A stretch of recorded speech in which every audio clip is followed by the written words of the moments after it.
Eu estou muito feliz de ver a Folha de São Paulo toda desesperada, escrevendo, atacando o Bolsonaro, só porque o Bolsonaro não a colocou na licitação dos editoriais do Palácio do Planalto. Pois é, muitos agora da mídia estão falando que Bolsonaro é ditador, é autoritário. Meus amigos, isso é uma coisa mais normal do que qualquer um imagina. Donald Trump cortou as assinaturas do New York Times, entre outros jornalecos também. Porque você fala, oh, New York Times, Folha de São Paulo, você fala, puxa vida, né? Puxa vida o quê? São empresas que devem passar notícias. E a gente sabe que no caso da Folha de São Paulo, nós estamos cansados de ver notícias deturpadas e ataques sistemáticos ao governo Jair Bolsonaro. Governo esse, aliás, que está indo muito bem, graças a Deus. Pois bem, agora vamos entrar numa questão técnica. Por que ter jornal? Eu pergunto, para que ter jornal? Para que gastar dinheiro com o jornal?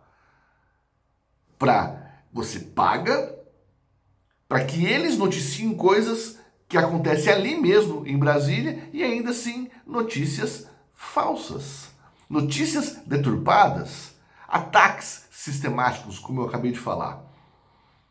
Cortou. Todos estão falando aí, puxa, mas o Bolsonaro agora vai atacar a Folha de São Paulo? Não, não está atacando a Folha de São Paulo. Só não tem interesse, né, em consumir os seus serviços. E não tem por quê? Porque não se agrada da informação. Ponto final. Ponto final. Não se discute mais.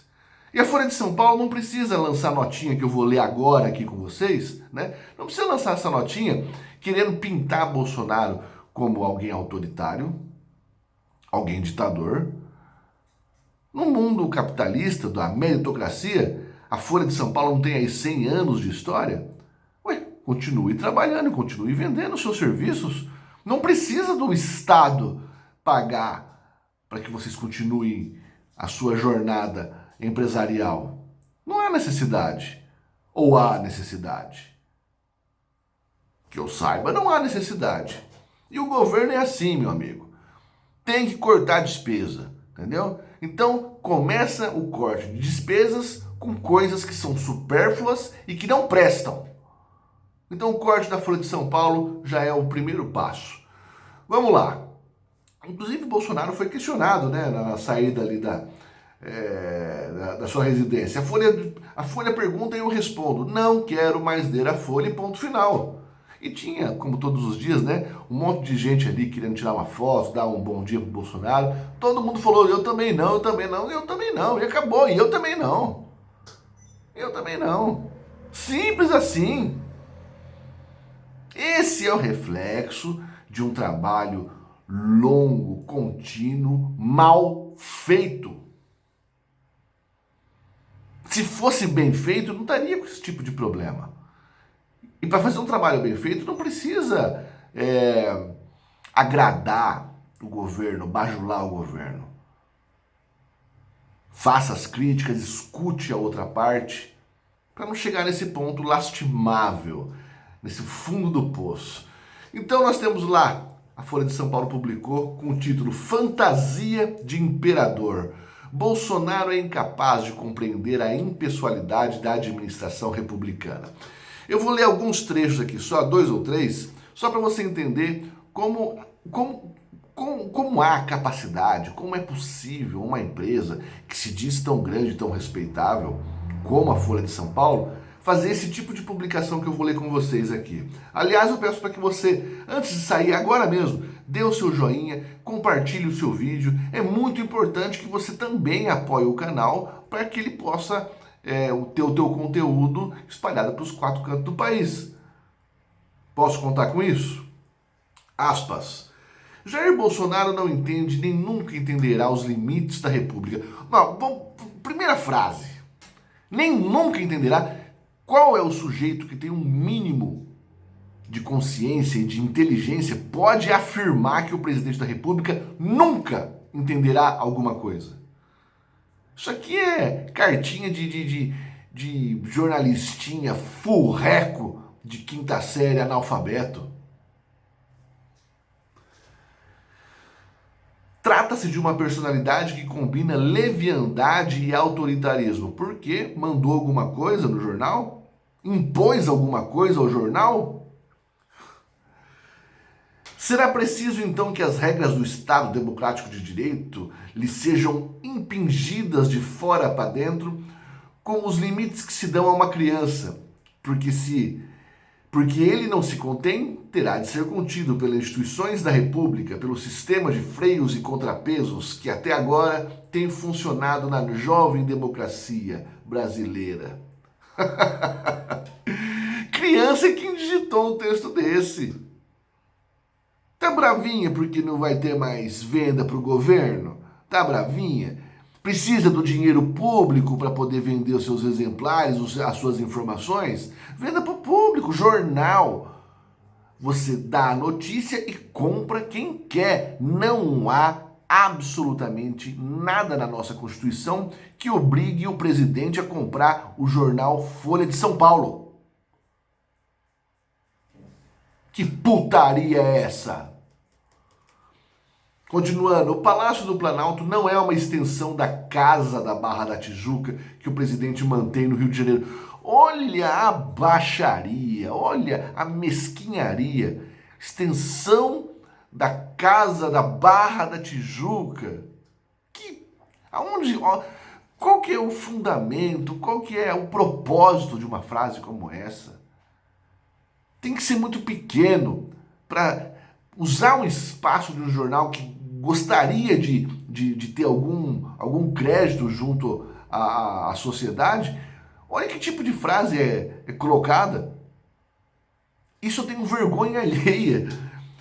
Nem os seus vizinhos da Praça dos Três Poderes são os daquele condomínio. Olha, gente, que coisa mais ridícula, patética. A sua caneta não pode tudo, mas quem disse que pode tudo? Ela não impede que seus filhos sejam investigados por deslavada confusão entre que é público e que é privado. Não transforma o filho, arauto da ditadura, em embaixador dos Estados Unidos. Mas quem está falando isso? Esse tipo de informação, de narrativa, é o que vocês da Folha de São Paulo e da extrema imprensa tentam vender. Isso não é praticado. Isso é o que vocês tentam vender, mas não é praticado. Não transforma o filho em arauto da ditadura. Sua caneta não tem o dom de transmitir aos cidadãos o capricho da sua vontade e de seus desejos primitivos. O império dos sentidos não preside a vida republicana. Gente, que coisa mais imbecil. Último trecho. Prestes a completar 100 anos, este jornal tem de lidar mais uma vez com um presidente fantasiado de imperador. Encara a tarefa com um misto de lamento e otimismo. Fantasiado de imperador, né? Um presidente que claramente deixa para a população quais são os seus posicionamentos políticos e respeita os três poderes, os dois outros poderes, né? Respeita, até mesmo sofrendo crítica dos seus apoiadores, portanto, respeitar. Bolsonaro poderia usar como subterfúgio o apoio popular e sim tomar ações mais incisivas que beire a ditadura, mas não faz isso. É um exemplo de democracia, as suas atitudes. E por mais que vocês tentem pintá-lo com essa figura, vocês não vão conseguir, porque o povo não é enganado mais facilmente como até então era. Encara a tarefa com um misto de lamento e otimismo. Lamento pelo amesquinhamento dos valores da República que esse ocupante circunstancial da presidência patrocina. Otimismo pela convicção de que o futuro do Brasil é maior do que a figura que neste momento o governa. Finaliza o editorialista. Olha, é que está aqui na tela do meu computador. Eu rasgaria um texto como esse. Faça o favor, rasgue também dentro da sua mente. Seria interessante se a gente pudesse desler. Que vergonha alheia de ver algo tão patético, tão infantil, como uma criança mimada que pede pela mamãe, né, pelo papai Estado, né, as suas migalhas de milhões aí para poder sobreviver, porque através do mérito, através do bom jornalismo, o povo já sabe que da Folha de São Paulo não pode se esperar esse tipo de qualidade, de forma alguma. Beleza, meus amigos? Esse é o vídeo de hoje que eu deixo aqui especialmente para vocês. Eu peço para que vocês, mais uma vez, prestigiem o meu trabalho, compartilhem esse vídeo para todas as pessoas que vocês conhecem nas suas redes sociais, para que essa informação chegue ao máximo de pessoas possível. Tá bom, meus amigos? Tamo junto!